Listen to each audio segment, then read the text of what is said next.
We can climb inverted, back into a loop.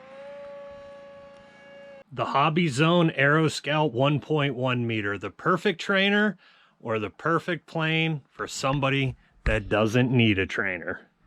Let's get into it.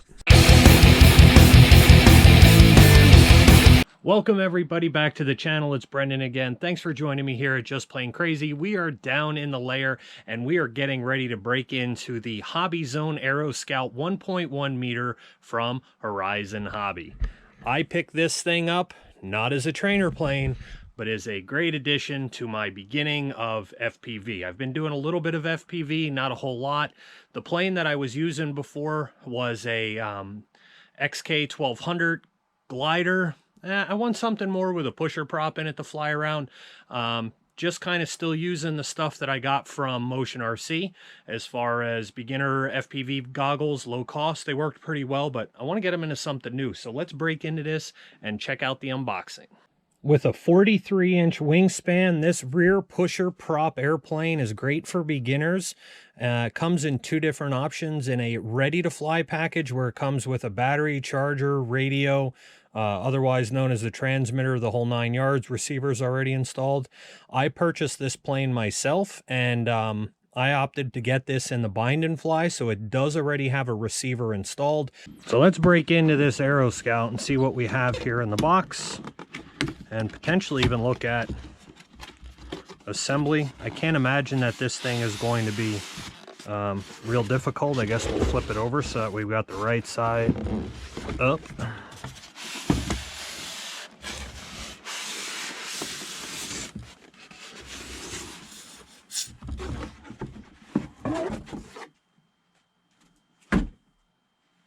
And here you guys can see we have our instruction manual. First things first, looks like some radio instructions and battery instructions. And then it goes through, Horizon does a good job, pretty detailed instructions on how to set everything up, how to bind, how to get this thing ready to fly. Looks like we have some different languages and stuff in here, but they always do a good job with the manual. It is pretty thick, so a lot of information there that I really doubt you're going to need.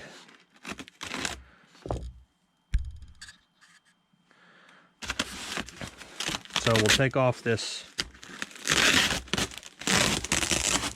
top couple layers of tape.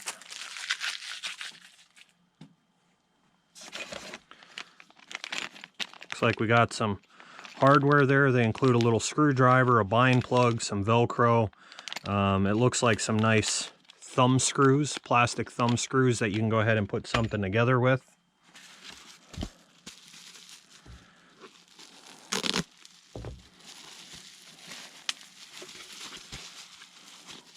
I love orange. Orange is my favorite color.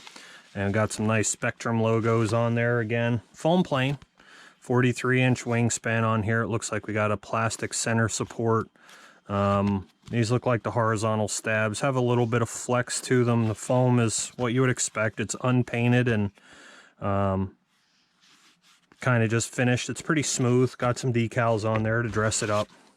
Got a foam block we'll hold on to. You never know when you need that to build something. Looks like we got some tires there. Little foamy tire. It's probably the front. These are some pretty big tires, so it makes it very grass capable. Obviously is a nice friendly trainer there. Very interesting conversations going on in Facebook lately about people getting into the hobby and what's the best way to learn. I'm very partial to a buddy box and getting out to the field over a simulator. I think simulators have their place, but I think there's no substitute, especially with the youth, getting them to the field and getting their hands on stuff and seeing, touching, and learning from experienced guys. Landing gear feels pretty stout. I'm sure that's going to just clip into the fuse, but this plane ain't going to be very heavy. I thought I remember. Let me see, what did the box say here? 30 ounces. 30 ounces was the weight on this thing, so less than 3 pounds. So that landing gear is going to be super stout. And then it looks like we have some carbon spars here for probably the wings and the stab. Here is our other horizontal. Again, my goal with this is an FPV plane. So I think it'll be nice to have something that more flies, that is gentle, as a trainer would be. Oh, this thing's light. Yeah, this thing is light. So again, some nice orange decaling to it, really dresses it up with the Smart, the Spectrum logos. I personally don't use any of the Smart stuff. You do have an AS3X. This is the B, the 636B. So this one is, if memory serves me right, forward programmable for other stuff if you want it to be. And again, a very small pusher prop on this. This is a 2250 kV motor in the back, little motor there. Got some HobbyZone writing on there, so pretty cool. Small. And it looks like we have a rudder that is non-hinge. So this has the foam hinge in the back of it. Servo is already installed, as you can hear, as you kind of flex this thing. Again, anything that's like this, if you want it to last long-term, Blendiderm tape, 1/2 inch is perfect. Order it off Amazon. I call it Blendiderm tape, but I guess it's Blenderm tape. Same thing here. Servos are already installed, unpainted foam, nice finish, some good decals. It's fairly nice and smooth. Looks like you got a carbon support here in the aileron. It is taped at the top, so that is going to hold it, but I would prefer to put the hinge tape in there as well. Some very quick connects there. It doesn't look like, I mean, this is kind of typical linkage. Wire rod, very quick adjustments, which makes it easy for newcomers just to loosen a screw, and you can easily center this hinge.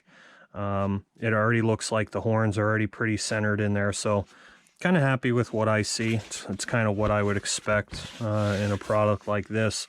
Looks like you got some nice plastic hinge points there for putting the bolts through to hold it. So, and guys, that is it for what is in that box.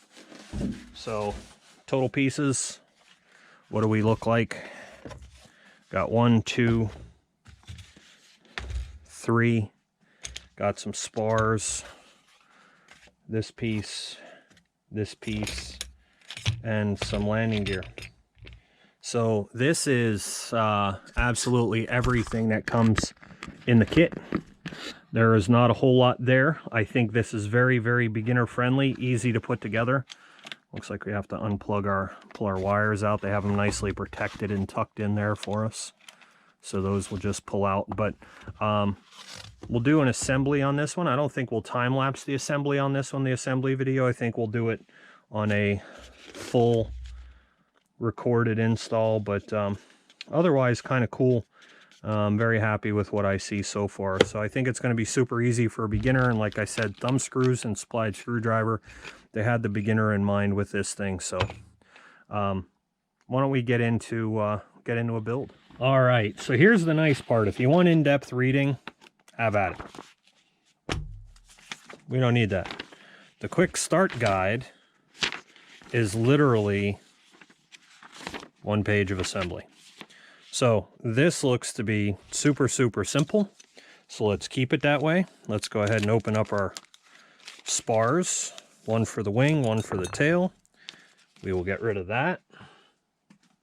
We're going to open up our tool and screw kit here. So take those pieces out. And again, these are the thumb screws I talked about. They do have Phillips in there, but those are pretty neat. I like those. So the first thing that we are going to do is put the landing gear in. So all we have to do here with this landing gear is go ahead and slide this in until it clicks. And it looks like the gear are identical. So there's nothing that you can do here to mess this up. Slide it in until it clicks. That side's in. That side's in, nice and firm. And then the included screwdriver we can go ahead and just slide that screw out. And the nice part is here is they have a notch right there where that screw should go. So that thing's going to fit. So I could probably have to screw it out a little bit more. We're going to slide that nose wheel in to there. We're going to tighten that up. And that thing doesn't fit for that, so we need another screwdriver.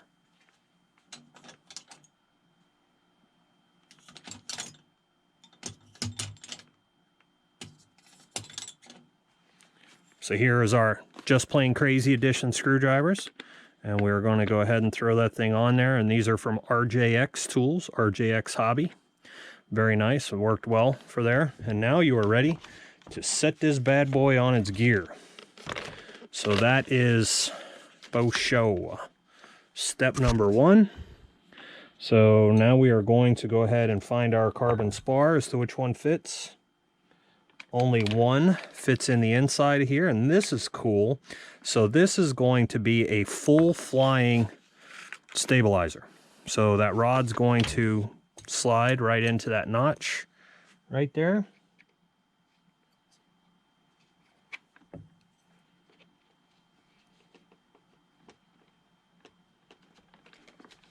And we are going to, once we have this thing lined up and slid in,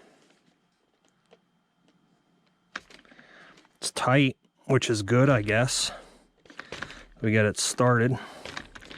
And if that thing's sloppy, that becomes a bigger problem.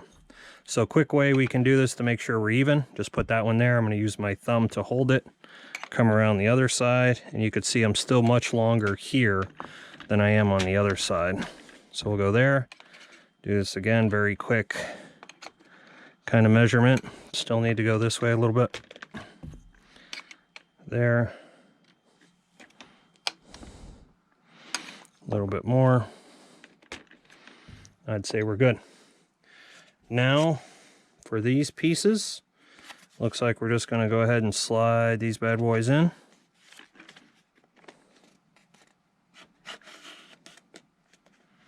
Like so.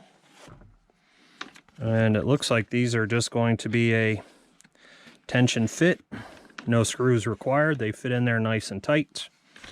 We're going to come over to here. It's going to be a little tail heavy at the moment. We are going to take our wing.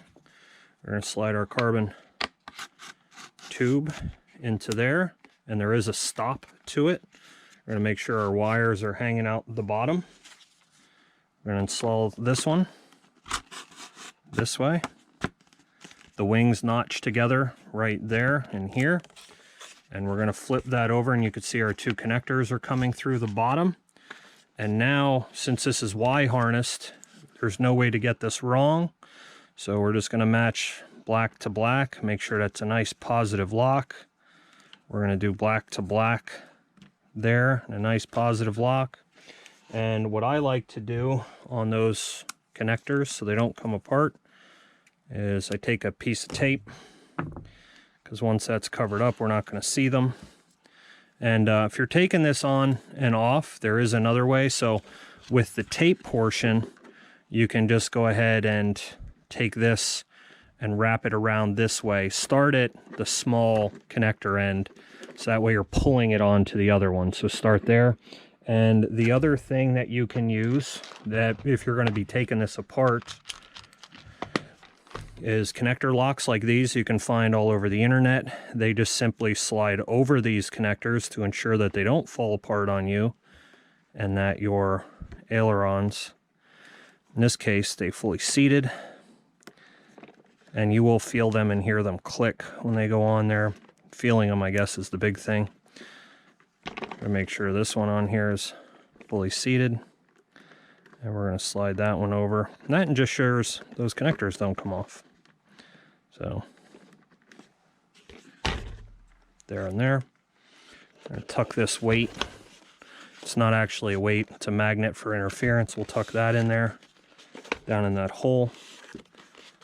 Put the wing on top, like so. Make sure your connectors and stuff all fit in there nicely, like that, so you don't have to force it and break the foam. And we're going to take our screws, there,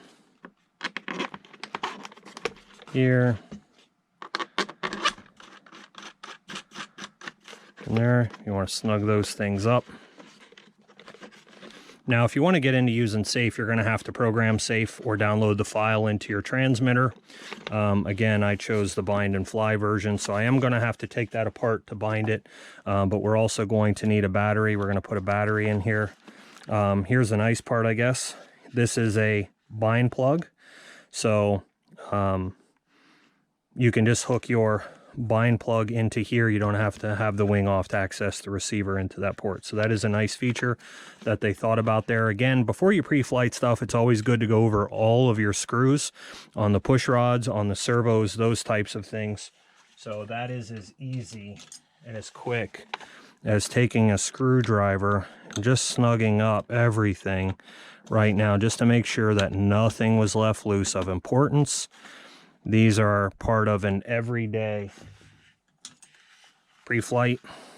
Sometimes you've got to find the right screws, which I guess maybe this thing would work good for. Right size screwdriver. So those are all tight.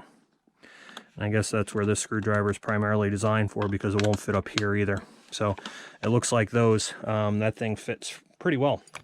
So there you have it, guys. Balance on this thing, we will have to find our specs for balancing it.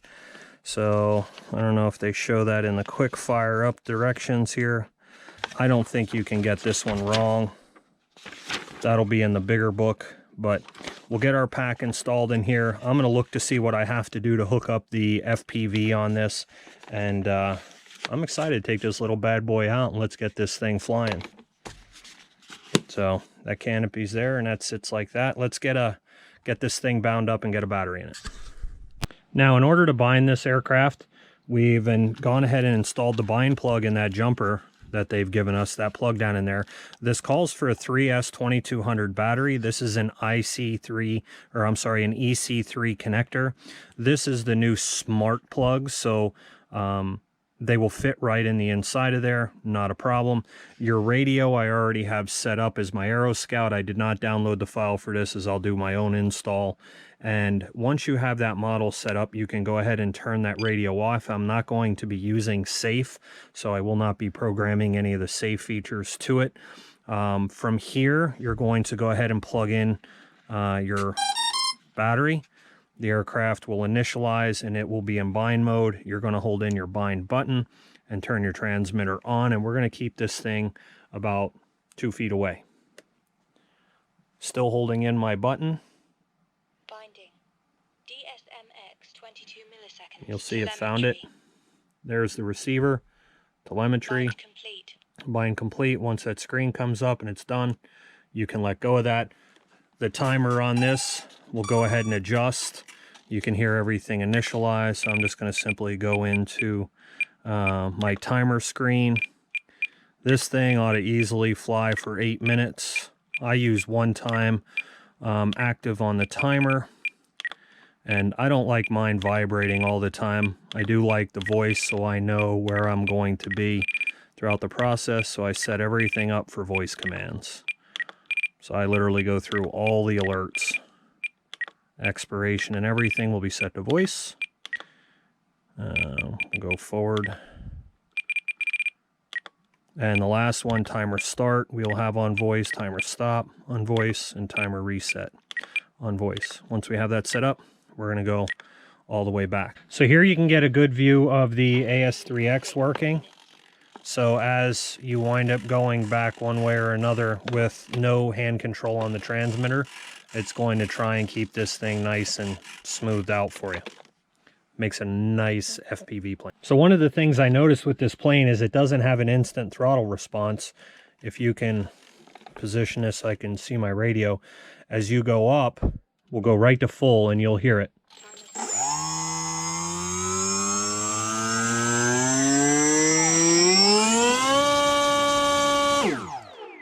And from what I did research online, it appears there's a lot of conversations about this through like RC groups and stuff, that it seems to be because there's no pitch built into the motor assembly. It does that to prevent the plane from pitching up on instant throttle. So I'm okay with that. We're going to give it a shot here out at the field. We're going to get this FPV mounted up and we're going to see how it goes. All right, guys, so here is what I did to mount my FPV camera. This is the ZOHD. This thing is from, I picked this up from Motion RC. This is one of their cameras in their FPV line. It works pretty good for a basic beginner cam. I've simply just mounted in a piece of plastic, hot glued down through the nose, and this thing is Velcroed on there. So nothing is super permanent. You could take that out if you wish. And I still wanted to leave the vent for the canopy pretty open in there. A lot of guys will cut the foam out and mount the camera in there as the actual cockpit. I think I'm going to leave mine on here for now and try that and see how it looks. This camera is a 2S through 6S capable. So all I did in here was mount another 3S battery. I changed the strap out so the strap was bigger, and then this thing here can just simply unplug. With all of the extra batteries and weight and everything else that's in there, you want to make sure that your plane balances. And again, they're starting to do this on all planes. You see those little bumps right there, those are our CG marks. So when we pick the plane up and balance it with our tips right there, where everything is, the plane still is nice and balanced. All right, and I can't show you that with one hand, but it is. And then should I take the camera off and want to put it back in my glider, I can easily do that with that mount, and we're not carving up too much of the canopy and stuff for right now until I try it and see how I like it. But otherwise, ZOHD camera, Aeroscout from HobbyZone. Let me show you guys too some of the cool features, things that I like in this. So I like the, number one, I guess, big tires, easy to put together landing gear, the rear pusher prop. I like the color scheme on it. It's pretty neat. And then we have the full flying stabilizer. How do you not like full flying stabilizers? So when we get to the field, don't forget, got to do a range check. And we're going to take this thing up and fly it first, trim it out or whatever. I guess we really don't have to trim it out a whole lot with AS3X. It'll take care of that for us. But, you know, get a flight in on it, get the feel for it, and then we're going to go FPV this baby. Taking off.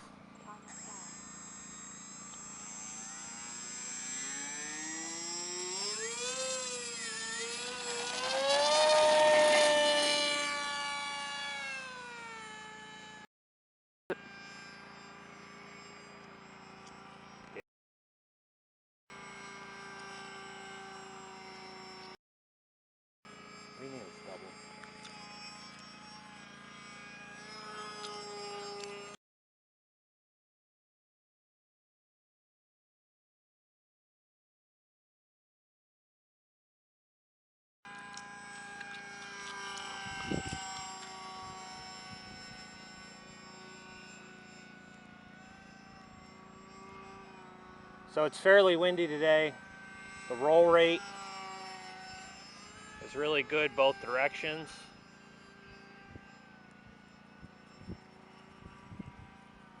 Plane handles the wind really well.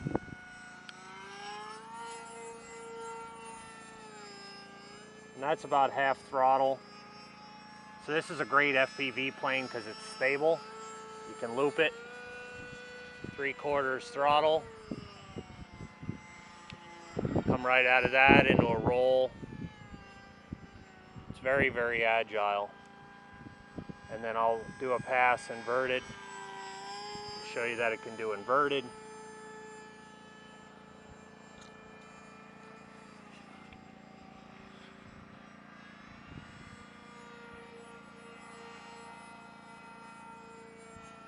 We can climb inverted. Back into a loop.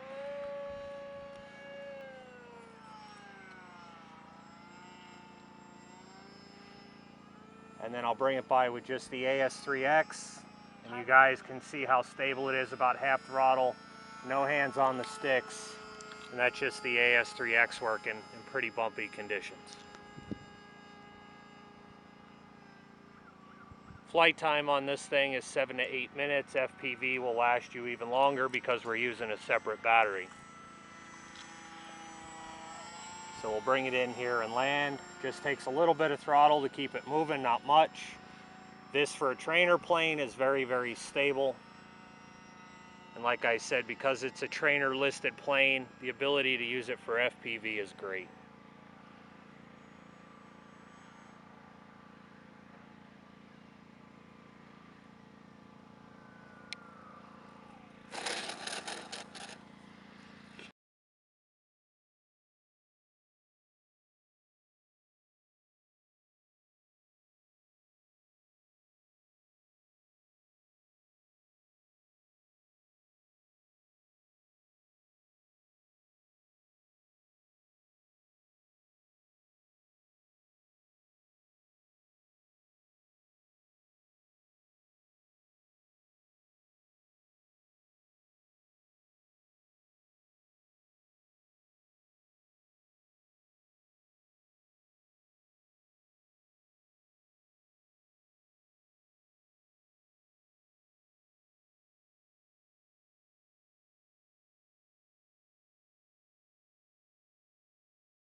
All right, guys, there it is. There's the review of the Aeroscout 1.1 meter from HobbyZone and Horizon Hobbies. I hope you guys enjoyed this thing.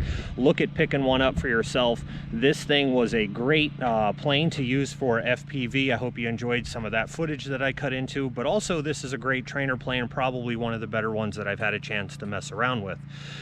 For the FPV purpose, super stable. It has that authority to do anything you want aerobatically. Good choice for FPV for starting out. Maybe one day we'll move up to the FPV for EDF jets, but we're gonna see. So again, some of the cool features on this thing: pusher prop in the back, full flying stab, very nice to mount the Zeo HD camera, and I'm using the X-Wave goggles from Motion RC.